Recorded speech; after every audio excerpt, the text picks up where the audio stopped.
Alright, this game was going exactly how the Lynx wanted it to, because they were playing with pace, so they were either getting a run out or flowing right into their quick hitters, and that allowed them to establish a rhythm in the first half. Per usual, a lot of that stemmed from Williams, because she was always pushing a rock for a drag or even a double drag, and if nothing came out of those, they just flow right into their side-to-side play, so they really didn't need a shot clock at all.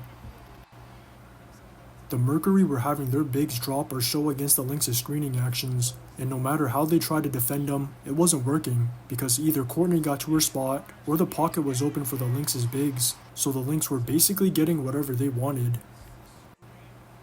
But I think the Mercury trying to match the Lynx's pace was what made it a lot worse for them, because they were running into severe turnover issues, either rushing a throw ahead, rushing a simple pass, or being too loose with the rock, so those were compounding throughout, especially those 4 straight to end the second, and those were a big part of the Lynx playing with the pace they did.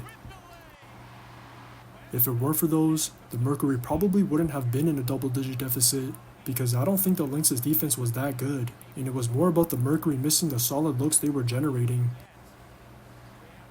Same as the Mercury, the Lynx were also having their bigs drop or show against any screening actions, so the Mercury's guards were either eating that space to get to their spots or finding their bigs in the pocket, and it just really took until the third before they were able to convert some of their shots.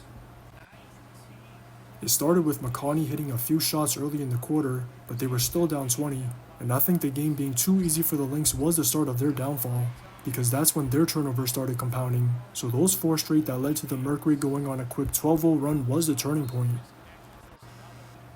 That stretch was the sliver of life the Mercury needed to get their confidence up, and it was obvious because their intensity in every aspect increased, especially defensively, so the Lynx could not find that same rhythm from the first half and the second half. They were pressuring the rock, hard denying off it, making the right rotations at the rim or on the perimeter, and more importantly, they started switching everything, so they were basically blowing up all of the Lynx's actions.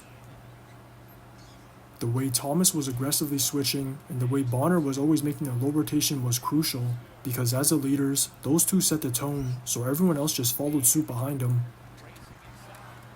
Even though the Lynx still led for the majority of the second half, they weren't generating the same quality shots from the first half, because they just couldn't play with the same pace, so all those misses and turnovers they were being rushed into just led to the Mercury being the team with the pace in turn, and they got to slowly walk the Lynx down throughout.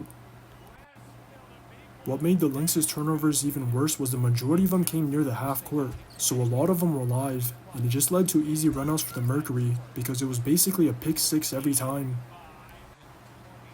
But it wasn't just the Mercury's defensive intensity, because offensively, they were winning out on the 50-50s or crashing the O-boards hard, and those were leading to a lot of crucial buckets, especially for Satu. All 3 of her trays in the second half basically came from a scramble situation, and she even had a big putback late in the fourth, but if it wasn't her making big shots, it was Whitcomb or Thomas, because for some reason, the Lynx opted not to change their coverage against the Mercury's screening actions, so the Mercury continued to get whatever they wanted. As I've said before, the Lynx have the personnel to switch everything, so I'm surprised that's not default, and the only difference in the second half compared to the first half was the Mercury making their shots. Everything that could have went wrong for the Lynx, and everything that could have went right for the Mercury. So after the Lynx smoked 2 bunnies, then committed the 5-second violation that opened up the window for the Mercury to force OT, it was inevitable for them to lose, because they were on their heels, and the Mercury capitalized on the momentum they were riding. It's bad enough to lose at the crib, but what makes this loss even worse is the way the Lynx lost, and I think this will be the toughest challenge of their entire run, because now they've got to try to steal one back in Phoenix against a team that's riding a big high going back to their crib. Just watch the tape.